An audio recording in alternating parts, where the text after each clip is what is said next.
नृसिंह अवताराचा मूळ स्तंभ पाकिस्तानमध्ये, आता कुठे आहे मूर्ती? जाणून घ्या। 3 मे रोजी सुरू झालेली नृसिंह नवरात्र मे 11 रोजी नृसिंह जयंतीला पूर्ण होत आहे। त्यानिमित्ताने भगवान नृसिंह जिथे प्रगटले तिथला स्थानमहिमा जाणून घ्या। गुढीपाडव्याला शालिवाहन शके म्हणजे हिंदू नववर्षाला सुरुवात होते।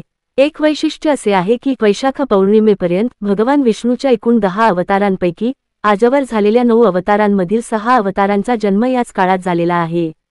त्यातील नृसिंह जयंती 2025 येत्या रविवारी मे 11 आणि बुद्ध आणि कूर्म जयंती बुद्ध पौर्णिमा 2025 सोमवारी मे 12 रोजी आहे। भगवान नृसिंह हे सर्वसाधारणपणे उग्र क्रुद्ध होऊन हिरण्यकश्यपूचे पोट फाडत असताना आणि शांत लक्ष्मीच्या सानिध्यात शांत बसलेले अशा 2 रूपात प्रामुख्याने पाहायला मिळतात।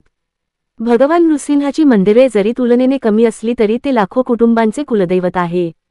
आपल्या भक्ताला प्रल्हादाला वाचवण्यासाठी ते एका स्तंभातून अवतरले। त्यांचा हा अवतार कुठे झाला, तो स्तंभ कुठे आहे, अशा पुराणातील गोष्टींचा आपण फारसा विचार करीत नाही। पण हा प्रश्न अनेक वर्षांपूर्वी पुण्याच्या अनंत जोशी यांना पडला होता।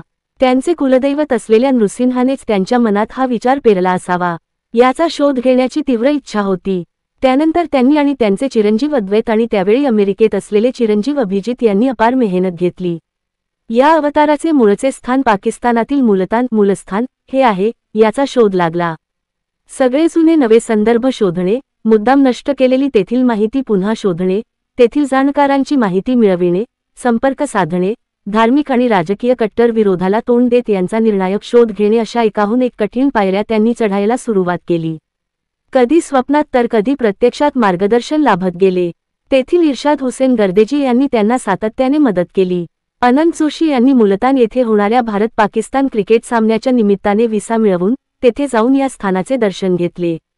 त्या भग्न उद्ध्वस्त मंदिरात जाऊन दुभंगलेला स्तंभ पाहिला।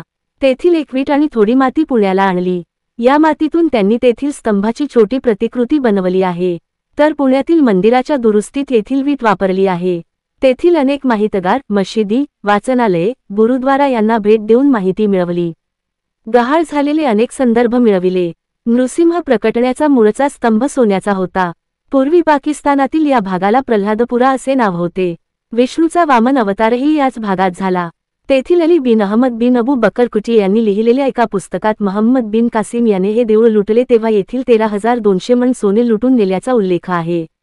तेथील प्रचंड माहिती, फोटो, मंदिरातील एक पवित्र वीट आणि माती हे सर्व घेऊन श्री. जोशी पुण्याला परतले। नंतर त्यांनी मुलतानच्या त्या मंदिरातील मूळची मूर्ती कुठे गेली असावी, ती आजही अस्तित्वात असेल का या प्रश्नांचा शोध घेणे सुरू केले। नंतर त्यांनी हे शोधून काढले की पाकिस्तानमधून नानाकृत्या लढवून नारायणदास बाबांनी ही मूळ मूर्ती सुरक्षितपणे हरिद्वारला आणून तिची स्थापना केली आहे। या सगळ्या अभूतपूर्व घटनांची माहिती देणारे मूलस्थानाचा ध्यास हे एक पुस्तकच अनंत जोशी यांनी लिहिले असून ते पुण्यातील सदाशिव पेठेतील त्यांच्या 250 वर्षे जुन्या नृसिंह मंदिरात उपलब्ध आहे। यात आणखी एक महत्त्वाचे प्रकरण आहे। त्यांच्या 10 पिढ्यांपूर्वीच्या गणेश दीक्षित उर्फ जोशी व त्यांची सौ यांनी इ. 1774 मध्ये पुण्याहून केवळ भक्तीची आस आणि स्वप्नातील दृष्टांताच्या आधारे काशीला जाऊन नृसिंहाची स्वयंभू मूर्ती शोधून काढली। ही मूर्ती ते दाम्पत्य 250 वर्षांपूर्वी काशीहून अयोध्या, जगन्नाथपुरी, नाशिक अशा मार्गाने पुण्याला घेऊन आले। बहुतांश वेळ त्यांनी ही मूर्ती स्वतःच्या डोक्यावरून, खांद्यावरून वाहून आणली। मूळ पुस्तकातील हा सर्व प्रवास, सध्याच्या मंदिराची उभारणी, अत्यंत नामवंतांनी मंदिराला दिलेली भेट, हे समग्र वर्णन वाचण्यासारखे आहे। येत्या नृसिंह जयंतीच्या निमित्ताने या देवाइतकीच त्याच्या शोधाची ही अद्भुत माहिती